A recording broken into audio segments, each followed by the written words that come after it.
Hey guys, I'm Diego Producer, and today I'll teach you a cool way to mix and master that will take your songs from boring to really creative. Come with me. Hey guys, here we are. Before we start, I want to say that in my country is summer. So basically the heat is horrible, it's terrible, so I have a little air conditioner on. So if you hear a little it's that. Please forgive me, but I need to have it in order to survive. So yeah, let's ignore that little noise. Hope it's not that evident.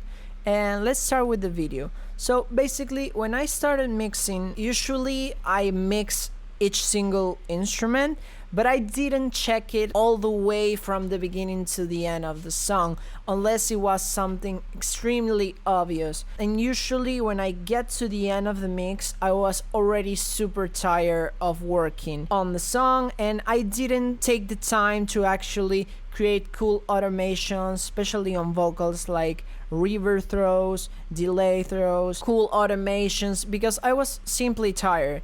But since I discovered this way of mixing, which is not something super crazy, but changed completely the way I work. Basically, I group things on melodics. Here we have all like pianos, guitars, all melodic stuff. Then we have drums, then I have vocals, and then I have the bass. This is a flamenco song by a Spanish singer named Irene Maillo. I'm working with her on this song. Yeah, it'll be out soon. So basically, this is the technique. You will turn off everything except for the bosses, because otherwise you won't be hearing anything. So bosses up, actually on, and we'll move into the first section, the intro. So you will make a selection from the beginning of the intro till the end, and then you will start working on that section only. You will be putting all the necessary time to make that sound perfect. Not only like EQing, compressing, but also taking the time to automate whatever feels off, and to create cool things like reverb throws, delay throws, automation and reverb, whatever. So basically I start by adding the first element. I mix this, I do whatever it takes, then I go to the next one. This is already mixed, so it's just to show you like the workflow and how you need to approach it. Then I go for the drums. I mix only this section, taking care of also like panning, reverb amount, all of that.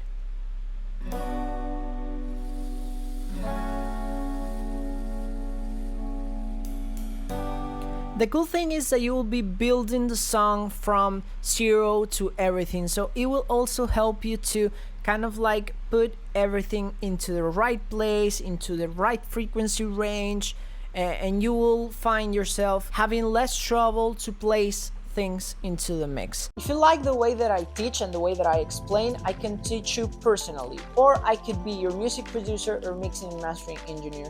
Below you will find my email, send me a message and I'll answer you with more info about it.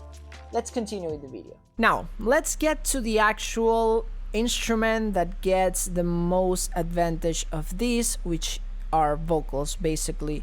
Because like I said, I did put reverb on my previous mixes, I did put delay, but not in a creative way. But here, for example, I took the time to tune all vocals on this section only, because it was the first part that I was working on.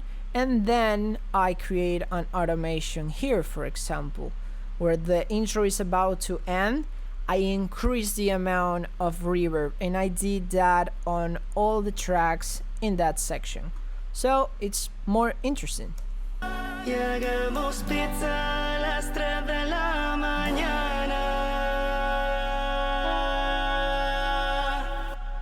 Great. So as soon as it sounds perfect, that you play it back and you're like, this is perfect, there's nothing to change, you will move to the next section, which could be the verse, for example, and you will repeat. So basically you start and you keep adding elements. For example, this acoustic guitar. Me gustan tus tus ojitos Coca-Cola y que se mezclen con ron y mola, que se pongan viscos al pensar. Then you'll keep adding.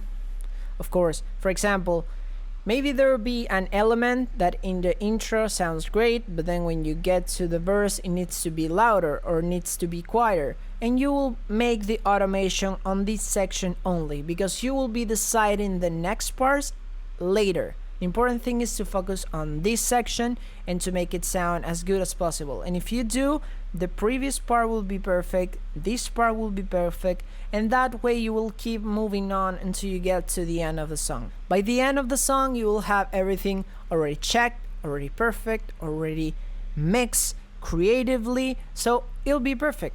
You will see a big improvement just changing your strategy. So let me enable all of this, and it sounds like this. Me gustan tus ojitos Coca-Cola y que se mezclen con ron y mola, que se pongan viscos al pensar. Me gustan. For example, here I noticed that the amount of reverb in the intro is simply too much for the verse. So I created an automation that before I wouldn't have because I was too lazy, but now I take the time to do that. Then on the next part, the reverb comes back in, then back down, then here, no reverb.